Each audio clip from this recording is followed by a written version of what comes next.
You ask Tiger to solve. This deals with linear equations with one unknown.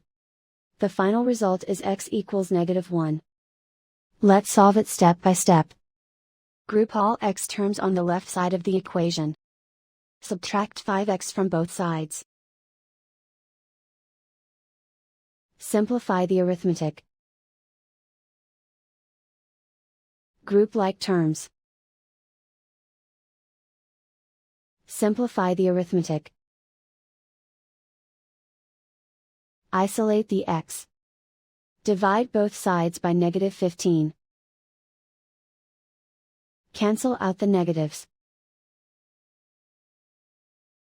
Simplify the fraction. Move the negative sign from the denominator to the numerator. Simplify the fraction. And so the final result is x equals -1.